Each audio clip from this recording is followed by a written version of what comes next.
कोलकाता से सटे साउथ 24 परगना में एक मंदिर के बाहर में एक अब्दुल भाई की लग रही थी फलों की दुकान। मंदिर के जस्ट बाहर एक तुलसी का पिंडा था। रास्ता सकरी थी, श्रद्धालुओं को आने जाने में दिक्कतें हो रही थी, पूजा करने में दिक्कत आ रही। वहाँ के स्थानीय लोगों ने केवल इतना कहा कि भाई तुम ये जो वैन अपना ये जो ठेला लगाते हो यहाँ पर थोड़ा सा सरका लो ना इसको, कम से कम श्रद्धालुओं को दिक्कत ना होगी। ये बात इस अब्दुल भाई को इतना चुभ गया कि इसने अपने समुदाय के 500 से 1000 लोगों को बुलवाया और उसके बाद मंदिर में तोड़फोड़ करवा दी। तुलसी का पिंडा जो बाहर लगा हुआ था उसको तोड़ दिया गया, ईंटों से पत्थरों से मंदिर पर प्रहार किया गया। ये हम नहीं कह रहे, ये वहाँ के स्थानीय लोग कह रहे हैं। आप जाकर इंटरनेट सोशल मीडिया में ये न्यूज देख सकते हो। वहाँ के लोकल लोगों की माने तो पुलिस का थाना बिल्कुल सटा हुआ है मंदिर से, वहाँ पर जहाँ पर ये सारी घटनाएं हुई। ये घटनाएं घट रही थी, पत्थरें चलाई जा रही थी, हिंदुओं के घरों पर घुसकर तोड़फोड़ किया जा रहा था और पुलिस मुखदर्शक होकर थाने से बाहर तक नहीं निकल रही थी। जब पुलिस बाहर निकली तो ये बेकाबू भीड़ इतनी अधिक बेकाबू थी कि इन्होंने पुलिस को भी नहीं बख्शा, पुलिस पर भी पत्थर बरसा दिए।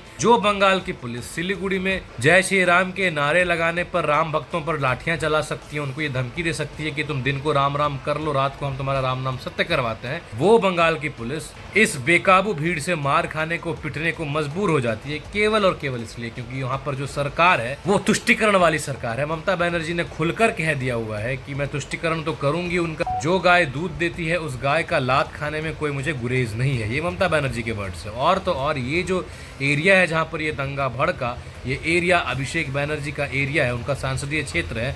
अभिषेक बनर्जी जो ममता बनर्जी के भतीजे हैं, भाईपो। साउथ 24 परगना का महेश टोला कहे जाने वाला एरिया जहां पर हिंदुओं की आबादी 18% है और वहीं पर मुस्लिम आबादी 78% तक है। सोचो जहां पर किसी अन्य कम्युनिटी की 5% की भी आबादी होती है वहां पर उनको कितने अच्छे से रखा जाता है। लेकिन एक ऐसे देश में जहां की बहुसंख्यक आबादी हिंदुओं की है, वहां पर अगर एक टाउन, एक सिटी, एक कस्बे में कुछ हिंदू कम है तो उसका फायदा उठाकर हिंदुओं पर प्रताड़ना करना, हिंदुओं को मारना, ये इनका पैशन सा बन गया है और सरकार इनको कवर दे रही है। जब वहाँ के पुजारी से ये सारी बातें कही गई, ये सारी बातें पूछी गई, जब रिपोर्टर इस चीज को रिपोर्ट कर रहा था तो उसका मंदिर ईंट पत्थरों से भरा पड़ा था, जो ईंट पत्थर उस मंदिर पर चलाए गए थे। लेकिन उस पुजारी की इतनी हिम्मत नहीं हो रही है कि वो बताए कि कैसे क्या हुआ। लेकिन वहाँ के लोकल लोगों ने, भले वो लोग 18% ही हो, लेकिन इस बार उन्होंने कमर कसी है कि इस बार नहीं भाई, और हम लाठी पत्थर डंडे नहीं खा सकते, अपने घरों को नहीं तोड़वा सकते, हम तो बोलेंगे। उन्होंने हिम्मत जुटाकर इनके खिलाफ बोला। एक व्यक्ति ने इतना तक बोला कि रैपिड एक्शन फोर्स मतलब कि RAF, जिसको 2-3 घंटे पहले आना चाहिए था, 3 घंटे पहले इन्फॉर्मेशन किया हुआ था, वो 3 घंटे के बाद आती है, जब ये बेकाबू भीड़ ये सारी घटनाओं को अंजाम दे चुकी होती है।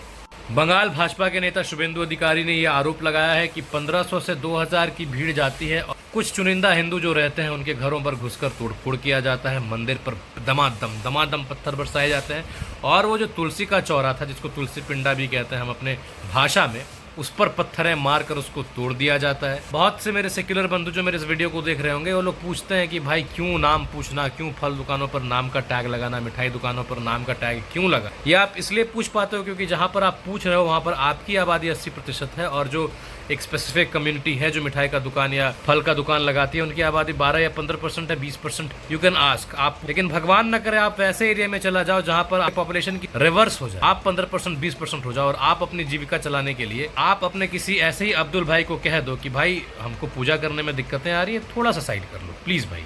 तो आपके ये प्लीज बोलने वाला जो मुखड़ा है ना, इसका प्लीज निकाल दिया जाएगा। 5 घंटे दोस्तों, 5 घंटों तक ये वाला तांडव चलता रहा। पुलिस ने आंसू के गोले बरसाए लेकिन ये भीड़ हटने को तैयार नहीं थी। ये भीड़ जानलेवा भीड़, अकारण है, बिना किसी कारण के। एक छोटी सी बात थी कि आप ये ठेला कहीं और लगा लो, इतनी सी बात थी। 2-3 सालों से आप ये ठेला लगा रहे हो, आपको कोई कुछ नहीं कहने जा रहा, लेकिन अब दिक्कतें बढ़ गई हैं, ये रास्ता सकरा हो गया है, यहाँ पर प्रॉब्लम आ रही श्रद्धालुओं को, थोड़ा सा घिसका लो ना। इतना कहना और 5 घंटों का ये झमाझम पत्थरों की बारिश।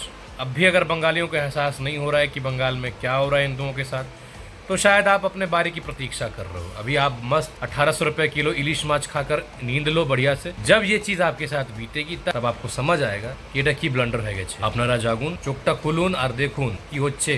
এটা আপনার বেঙ্গল, आपने अपने संस्कृति सभ्यता से इस बंगाल को सींचा है, तो ये लीनियंसी क्यों कर रहे हैं आप। जागून दादारा जागून। एबीपी के न्यूज को अगर आप देखोगे तो वहाँ पर पुलिस कांस्टेबल अपनी आप बीती बता रहा है कि किस प्रकार पुलिस पर भी ये लोग पत्थर बरसा रहे थे। डीसी तक को नहीं छोड़ा, डीसी को मारकर घायल कर दिया, सार्जेंट को मारकर घायल कर दिया, एक महिला कांस्टेबल को मारकर घायल कर दिया। पुलिस कह रही है कि যতটা আমাদের ক্ষমতা অতটা আমরা করছি, यानी कि जितनी उनकी क्षमता है उतना वो लड़ रहे हैं। आखिर कितना लड़े, इंसान ही तो है। ऊपर से पॉलिटिकल प्रेशर भी तो है कि उनके वोट बैंक को कुछ नहीं होना चाहिए, खरोच तक नहीं आना चाहिए। आप इस सरकार से उम्मीद भी क्या करोगे पश्चिम बंगाल की। बकरीद पार होता है, बकरीद के बाद कलकत्ता की म्यूनसिपैलिटी के टैपों से जो पानी गिरता है वो देख लो एक बार, खूना खून रक्त रंजित पानी गिरता है। वहाँ के लोग इसको लेकर प्रोटेस्ट भी करते हैं, लेकिन फ़ायदा नहीं है ना, क्योंकि दीदी सुनने वाली नहीं है। दीदी को वोट बैंक चाहिए। दीदी को तो मैंने बताया ना, दूध देने वाले गायों का लात भी स्वाद लगता दीदी को। तो भाई खून का पानी पियो, धर्म कर्म जाए भाड़ में। नदियों में खून सना पानी फेंक दिया गया, मिला दिया गया। Everything is fair in West Bengal. हाँ, लेकिन हिमाकत मत करना कंप्लेंट करने की, क्योंकि कंप्लेंट करने जाओगे तो फिर पिटोगे, मार खाओगे, क्योंकि वहाँ पर दीदी का राज है।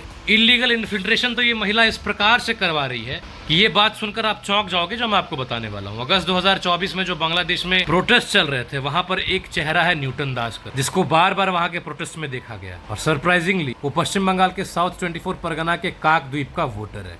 जब ये बातें सामने आ गई, उसके फोटो सामने आए बांग्लादेश के प्रोटेस्ट से, तब पहले उसने इन बातों को नकारने की कोशिश की, लेकिन जब फेल हो गया नकारने में, जब पकड़ा गया, तब न्यूटन दास के कजन ने ये बात स्वीकारी कि न्यूटन का जो जन्म है वो बांग्लादेश में हुआ था, लेकिन वो बाद में यहाँ आ गए। तो जो बंगाल को क्या बना दिया गया है, इलीगल इन्फिल्ट्रेशन, डिस्टर्ब्ड डेमोग्राफी, मूल बंगालियों को प्रताड़ित करना, बंगाली सभ्यता संस्कृति कल्चर को बर्बाद करना, and that's what all you have in West Bengal now. সেটার জন্য all you need is to change your leadership. বাকি আপনারা ভদ্রলোক, আপনারা বেশি জানেন, যেটা ইচ্ছা সেটা করুন। জয় তারা।